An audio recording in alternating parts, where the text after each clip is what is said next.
felt so sorry for you. I don't. You always live in a dark place, John. Don't you? What did Farah give you?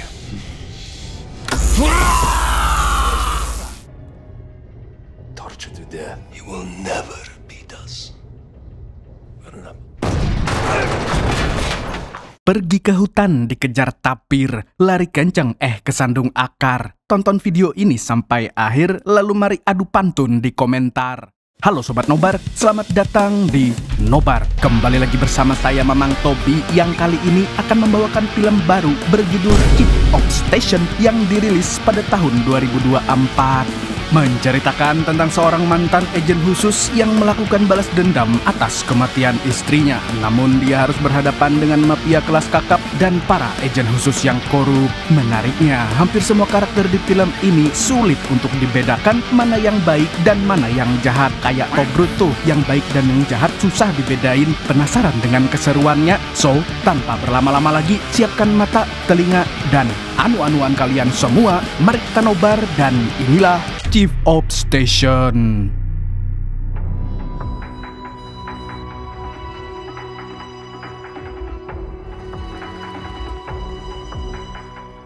Film dibuka dengan memperlihatkan seorang agen senior CIA bernama Benjamin Malloy yang sedang melakukan sebuah misi rahasia. Dalam misi ini dia ditemani oleh bawahannya yang bernama John Branca untuk mengawasi sebuah transaksi informasi rahasia yang dilakukan oleh seorang informan botak mirip Coach Justin. Lu asik bang. Di sini dia terlihat membawa sebuah amplop yang berisi dokumen penting. Dan menurut penyelidikan John, orang botak ini adalah informan dari Turki yang sering melakukan jual beli rahasia negara. Selain mereka berdua, ada juga beberapa agen Rusia yang mengawasi gerak-gerik si informan. Tapi sialnya, informan tersebut bergerak dengan cepat dan mengoper amplopnya kepada orang lain. Spontan, para agen pun langsung mengejarnya.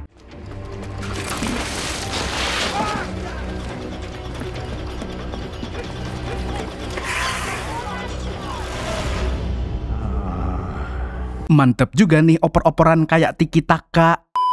Setelah informan itu kabur, Benjamin menghampiri seorang agen Rusia bernama Geny, Geny, pokoknya namanya lah ya. Rupanya dia adalah teman lamanya yang pernah bekerja sama 20 tahun yang lalu. Selepas bernostalgia, Benjamin berpamitan karena dia harus merayakan wedding anniversary bersama istrinya. Mendengar hal itu, Geny pun memberikan selamat untuknya. Tapi di waktu yang sama, dia juga merasa sedih dan kembali teringat dengan istrinya yang sudah meninggal dunia. Sebagai teman dekat, Benjamin berusaha menenangkannya. Selain itu, dia juga menyarankan agar Geny menikah lagi dengan seorang janda. Malamnya, Benjamin pergi ke hotel untuk menemui istrinya yang bernama Farah. Rencananya, mereka akan pindah ke tempat mie gacoan karena makanan di hotel itu tidak terlalu enak. Namun saat mereka hendak pergi, tiba-tiba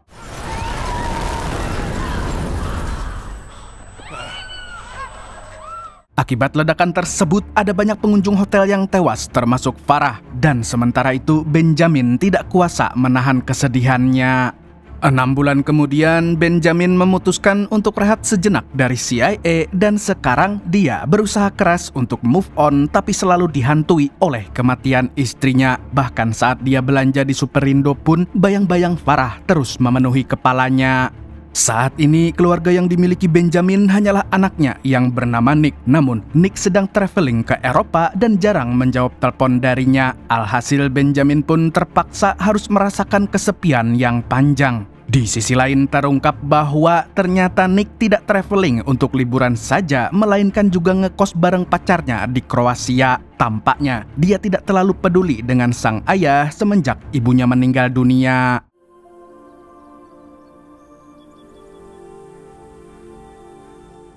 Keesokan harinya, Benjamin berkunjung ke makam Farah untuk mengenang dan mendoakan tahlil agar istrinya bisa tenang di surga.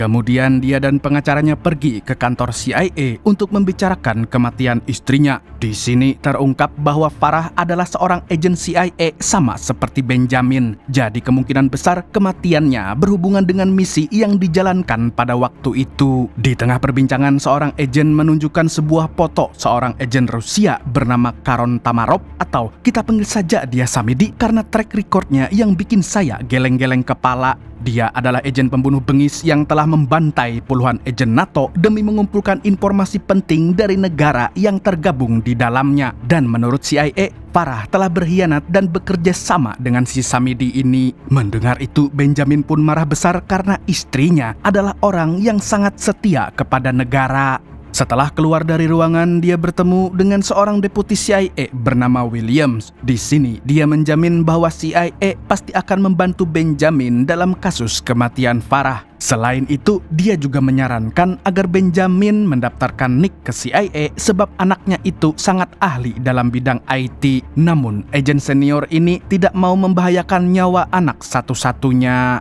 Di sisi lain, pengacaranya mulai curiga kalau Farah dibunuh oleh pihak CIA karena dari gelagatnya para agen CIA seperti sedang merahasiakan sesuatu. Akan tetapi, Benjamin tidak mau menuduh sebelum ada buktinya. Sepulangnya dari markas CIA, dia kembali menyelidiki kasus-kasus yang kemungkinan memiliki hubungan dengan kematian istrinya. Tapi dari semua kasus yang terjadi, tidak ada satupun petunjuk yang jelas. Dan di titik ini, dia mulai merasa kalau kematian istrinya memang kecelakaan dan sudah takdir Gusti.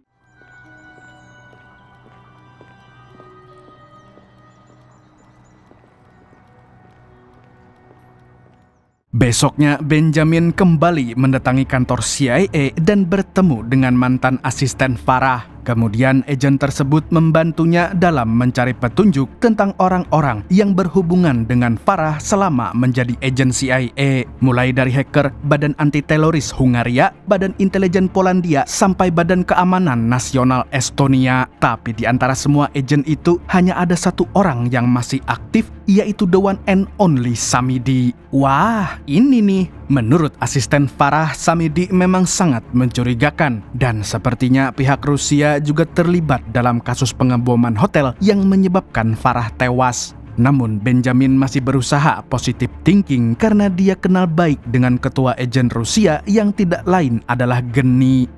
Setelah mengumpulkan data-data yang dibutuhkan, Benjamin pun pulang dan mengecek semua data tersebut, termasuk membaca semua email yang diterima mendiang istrinya. Di sela-sela membaca, dia dihubungi oleh Nick. Di sini, anak sematawayangnya itu minta maaf karena selama ini telah bersikap seperti anak durhaka. Nick juga akhirnya jujur bahwa dia sedang bersama pacarnya di Kroasia dan tinggal di dekat rumah Luka Modric. Dan rencananya dia ingin menikahi sang kekasih sebab dia yakin kalau perempuan ini adalah jodoh dunia dan akhiratnya. Mendengar hal itu, Benjamin pun bisa memakluminya. Tapi sebelum teleponnya ditutup, dia berpesan agar Nick bisa menjaga diri dan tidak melakukan hal-hal yang diharamkan agama. Padahal remaja bandel ini sudah melakukannya berkali-kali. Susah memang jadi orang tua. Saat malam semakin larut, Benjamin kembali mengenang sang istri. Sebulan sebelum kematiannya, Farah pernah memberikan hadiah sebuah kalung agar Benjamin selalu mengingatnya. Di sini dia bersikap sedikit aneh, seolah-olah sudah tahu kalau dirinya akan meninggal dalam waktu dekat. Bought these as a gift for my grandmother. When they're for protection and good fortune. I want you to keep it close to your heart, Ben. That way. Setelah mengingat momen-momen itu, Benjamin tiba-tiba mendapatkan sebuah ide di mana dia akan pergi ke kota Budapest, yang mana kota ini adalah tempat kematian Farah. Dan sesampainya di sana, dia langsung menghubungi si John yang tidak lain adalah mantan bawahannya. Kemudian mereka berdua janjian untuk bertemu di restoran bernama Gundel, tapi bukan gundel-gundel pacul. Singkat cerita, mereka akhirnya bertemu dan saling bertukar kabar. Selain itu, John juga turut berduka cita atas kematian Farah sekaligus meminta maaf karena tidak bisa datang ke pemakamannya. Di tengah perbincangan, Benjamin mengatakan kalau istrinya kemungkinan dibunuh oleh pihak tertentu. Tapi menurut John, ledakan yang terjadi di hotel itu bukan disebabkan oleh bom, melainkan kecelakaan di dapur hotel. Dan sejauh ini belum ada bukti yang bisa menunjukkan bahwa ledakan tersebut sudah dirancanakan sebelumnya. Selain itu, dia juga menyarankan agar Benjamin merelakan istrinya dan menghabiskan waktu untuk mengurus Nick. Any evidence? Not conclusive. Well, we are not going to do anything. I think it's important you spend time with your son.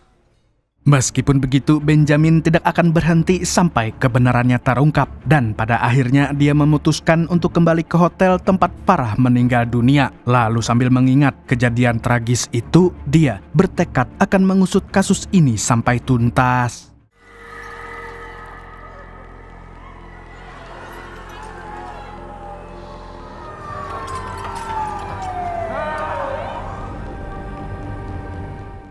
Setelah meratapi kesedihannya, dia pergi ke sebuah markas rahasia CIA di kota itu yang menjadi base camp istrinya setiap kali menjalankan misi di Eropa. Di sana, atasan Farah mengatakan bahwa Farah menggunakan cincin kawin palsu di hari kematiannya karena dia baru saja menyelesaikan sebuah misi rahasia. Dan ternyata cincin tersebut berisi nanoteknologi dan GPS. Menurut penyelidikan dari divisi rahasia CIA, GPS itu telah diretas oleh pelaku pengeboman dan tampaknya orang yang meretas benda itu adalah Geni. Wow, mendengar hal tersebut Benjamin pun sangat marah dan tidak menyangka kalau istrinya dibunuh oleh teman baiknya sendiri. Sebelum dia pergi menemui Geni, atasan Farah memberikan barang-barang peninggalan istrinya yang kemungkinan bisa membantu jalannya penyelidikan. You remember how to do that, don't you? Tidak butuh waktu lama, akhirnya Benjamin berhasil melacak keberadaan Geni yang ternyata sedang berada di sebuah pesta.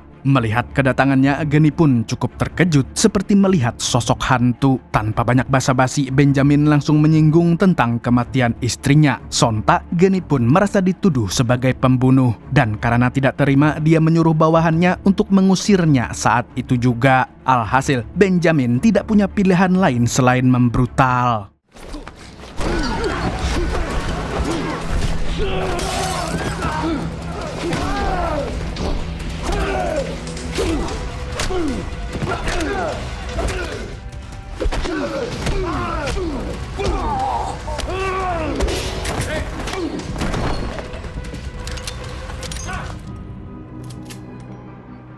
Sebenarnya Benjamin bisa membantai mereka semua, tapi dia memilih untuk mengendalikan emosinya. Di saat dia hendak mengancam Geni, salah satu agen Rusia muncul dari belakang dan... Tidak lama kemudian, Benjamin tersadar dalam kondisi terikat. Di sini, Geni tidak habis pikir dengan tindakan Benjamin yang sangat ceroboh. Padahal saat menjadi agen lapangan, dia adalah orang paling kompeten dibanding agen lainnya. Geni lalu menenangkan Benjamin dengan melepaskan ikatannya. Selain itu, dia juga mengatakan kalau dalang pembunuhan Farah bukanlah dirinya. Dan jika Benjamin mau berpikir jernih, dia pasti akan segera menemukan pelaku yang sebenarnya. Same operations for opposite sides of cannot be more wrong. Setelah itu, dia memperlihatkan foto para agen aktif yang dibunuh selama beberapa bulan ke belakang, dan salah satu dari agen tersebut adalah Farah. Selain foto, dia juga menunjukkan rekaman CCTV hotel pada malam pengeboman. Di dalam videonya ada mantan agen Rusia yang terlihat mencurigakan. Tapi menurut Geni, agen itu telah mengkhianati divisinya dan bekerja untuk orang lain. Namun saat dia hendak melanjutkan penjelasannya, tiba-tiba...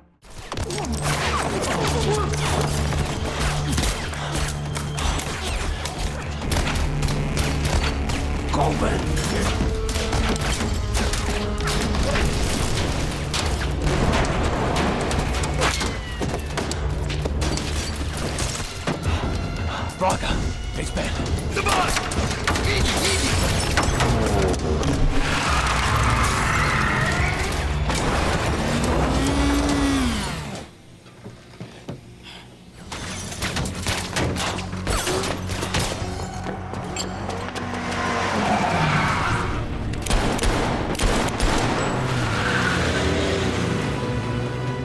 Beruntung, John berhasil membantunya keluar dari sana. Lalu di dalam mobil dia memberitahu Benjamin bahwa pasukan tadi merupakan pasukan pembunuh milik FSB alias Badan Intelijen Rusia. Gara-gara kejadian tadi, Benjamin sangat yakin kalau istrinya memang dibunuh oleh Rusia. Yang jelas, orang itu tidak memiliki hubungan dengan Geni. Menyadari hal tersebut, dia pun sangat bersedih atas kematian sahabatnya. Di sisi lain, Nick sedang bersantuy di rumahnya sambil melatih kemampuannya sebagai hacker. Tapi tidak berselang lama, dia dikejutkan dengan kedatangan 3 orang bersenjata yang mengaku sebagai agen CIA. Mereka lalu memaksanya untuk ikut ke suatu tempat tanpa memberitahu alasannya. Karena takut dibedil, Nick pun terpaksa menuruti perintah mereka. She's gonna be back in a second. We'll send a secure escort for her. Nationals has been tracking you. This has something to do with my dad, doesn't it?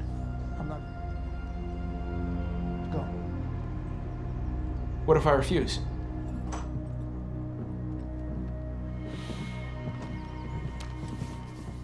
Di perjalanan, salah satu agen menjelaskan bahwa Benjamin dan keluarganya sedang diincar oleh agen Rusia. Oleh karena itu, CIA mengutus mereka untuk melindungi Nick. Tidak lama kemudian, mereka sampai di sebuah bangunan kosong yang diketahui sebagai rumah aman milik CIA. Tapi entah kenapa, Nick merasa ada yang janggal dengan gerak-gerik para agen. Apalagi mereka tidak mau mengatakan di mana lokasi ayahnya sekarang. Dan karena takut dijebak, dia pun memilih untuk melarikan diri. I don't want to kill you, Nick.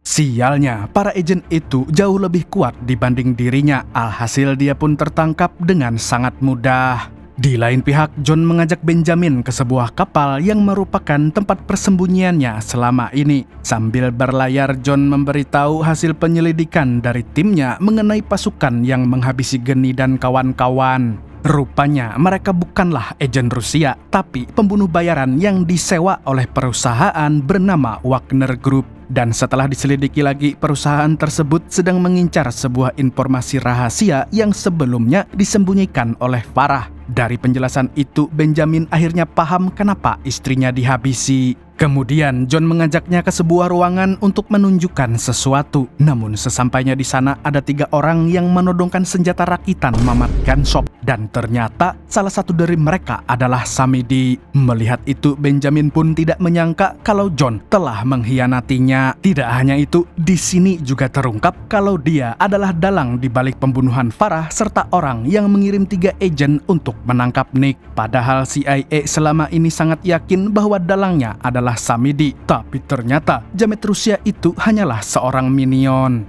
John lalu menyuruh Samidi untuk mengikat Benjamin di kursi. Setelahnya, dia menginterogasinya tentang data rahasia yang disembunyikan oleh mendiang Farah. Bahkan John tega menyiksa Benjamin dengan tangannya sendiri.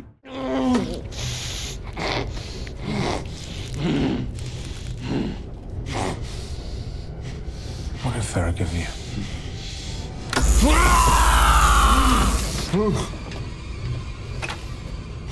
What did Farah give you? Merasa muak karena Benjamin tidak mau buka mulut, akhirnya dia menyuruh Samidi untuk menyiksanya dengan lebih kejam. Sementara itu, dirinya akan pergi untuk menghabisi Nick. Meskipun disiksa, tapi Benjamin tetap terlihat kuat. Bahkan dia masih bisa mengancam balik. Dan tentunya, hal itu membuat si jamet terlihat sangat kesal. Namun saat dia hendak menghajar Benjamin, ada seseorang yang menyerangnya.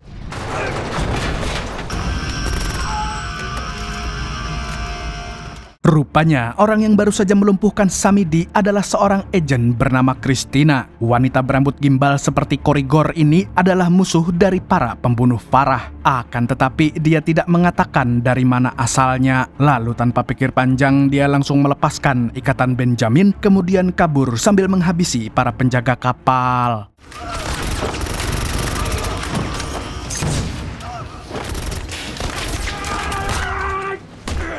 Sialnya, Samidi kembali bangkit dan menghadang Benjamin. Mau tidak mau, dia pun harus bertarung dengan jamet tersebut.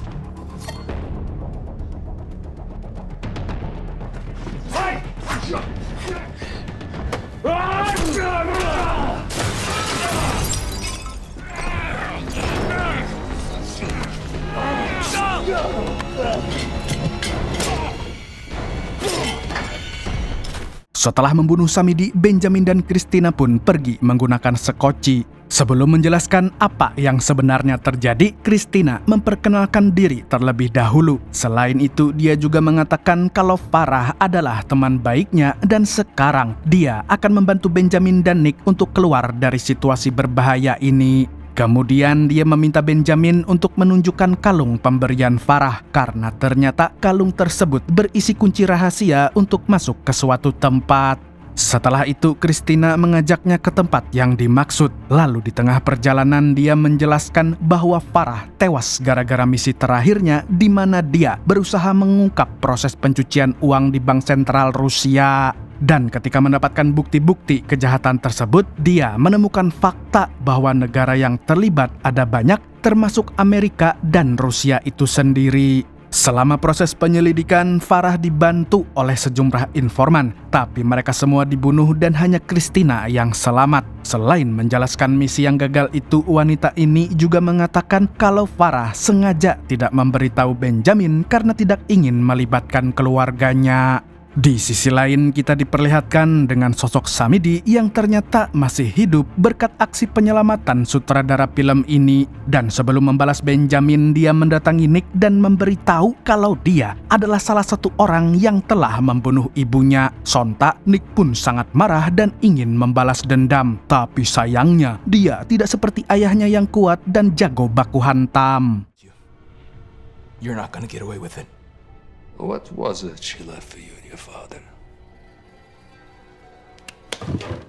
Sementara itu, Benjamin dan Christina sampai di sebuah apartemen rahasia yang hanya diketahui oleh saya dan sobat nobar semua. Benjamin lalu membuka salah satu ruangan dengan kalung miliknya. Di dalam sana, Benjamin menemukan foto Christina dan Farah yang terlihat layaknya dua orang sahabat. Ternyata, sebelum bertemu dengan Benjamin, Farah pernah menjadi tahanan militer Polandia bersama Christina. Waktu itu, Farah baru saja menjalankan misi pertamanya di CIA, sedangkan Christina adalah agen baru di GROM atau Badan Intelijen Polandia. Sejak kejadian itu, Farah diam-diam menjalin pertemanan dengannya hingga menjadi agen ganda untuk CIA dan GROM. Tentu saja hal ini membuat Benjamin sangat terkejut dan hanya bisa istighfar dalam hati. Namun di waktu yang bersamaan dia merasa bersalah karena membiarkan istrinya menanggung beban yang sangat berat. But I can't protect her.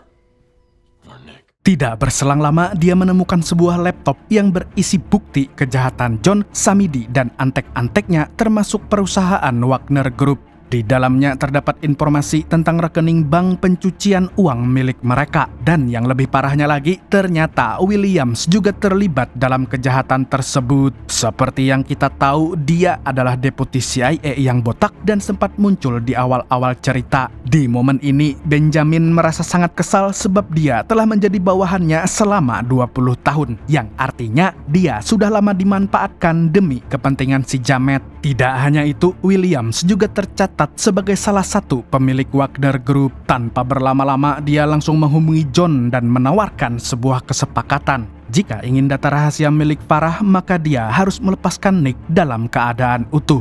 Sebelum pergi menemui si Jamet, Benjamin mengirimkan salinan datanya kepada asisten Farah. Intinya, dia ingin agen CIA itu menyelidiki semua dokumen yang ada di dalamnya. Tidak lama kemudian, Benjamin akhirnya sampai di lokasi pertukaran, sedangkan Christina akan menjadi sniper dan mengawasi dari kejauhan. Benjamin lalu melakukan pertukaran sesuai janjinya, namun John malah melanggar kesepakatan dan menyuruh pasukannya untuk menghabisi Benjamin dan Nick. Melihat itu, Christina pun tidak tinggal diam.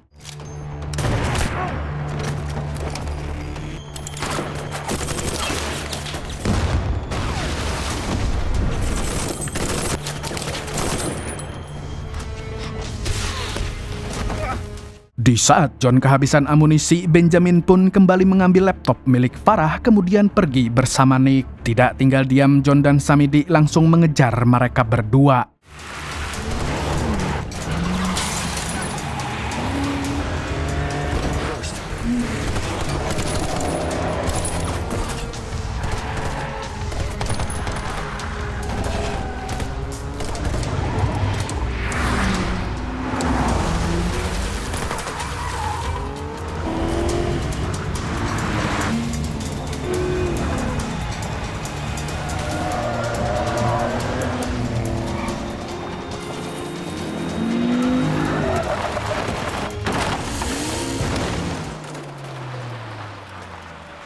Aksi kejar-kejaran pun berhenti saat mobil John nyungsep ke tanah. Benjamin dan Nick lalu keluar mobil untuk memastikan kalau John dan Samidi sudah tewas. Akan tetapi yang terlihat hanyalah Samidi yang masih berusaha kelihatan sangar. Melihat tingkahnya yang sangat wadidaw, Nick pun merasa muak dan memutuskan untuk menghabisinya.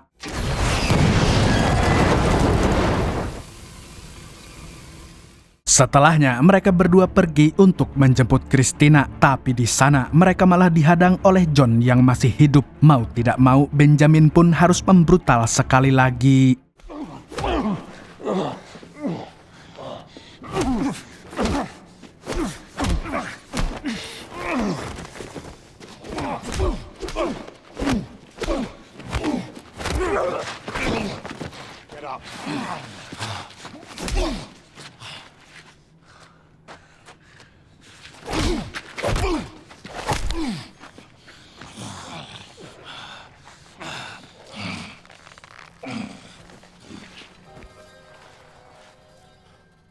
Selepas melumpuhkan John, Benjamin memanggil salah satu anak buah John. Di sini, dia mengampuni jamet tersebut dan memintanya untuk menjadi saksi di pengadilan. Kemudian dia memaksa John masuk ke dalam mobil untuk dibawa ke pihak yang berwajib. Dan sebelum pergi, Benjamin berpamitan dengan Christina dan tidak lupa berterima kasih atas bantuannya.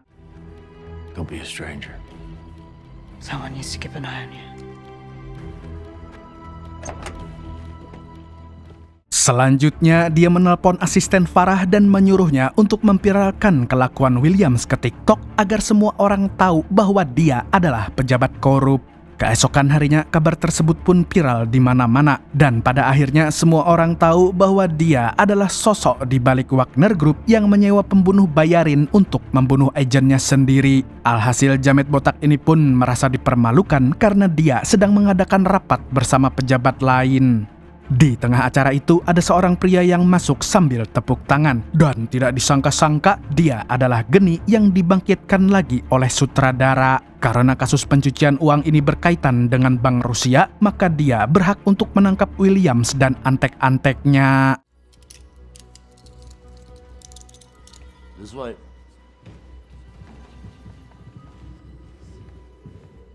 Di lain pihak, Benjamin merasa lega setelah Williams ditangkap dan dijebloskan ke penjara internasional. Lalu tidak lama kemudian dia dihampiri oleh Nick dan pacarnya yang meminta restu untuk menikah. Sebagai orang tua, tentunya dia langsung merestui mereka agar hubungannya menjadi halal. Selain itu, suasana hatinya juga sangat senang sebab dia baru saja diangkat menjadi kepala operasi intelijen dan akan bertugas di Perancis. Lalu, film pun tamat dengan sangat memuaskan. Pelajaran yang tidak boleh diambil dari film ini adalah kalau mau kabur dari orang tua, mending ke Nganjuk aja, nggak usah sampai Kroasia. Segitu dulu untuk hari ini. Saya Tobi yang selalu mendoakan Ria Ricis bahagia, mengucapkan sampai jumpa di video selanjutnya. Dan kamsya, assalamualaikum warahmatullahi wabarakatuh. Lanjut nonton vlog perceraian Ria Ricis.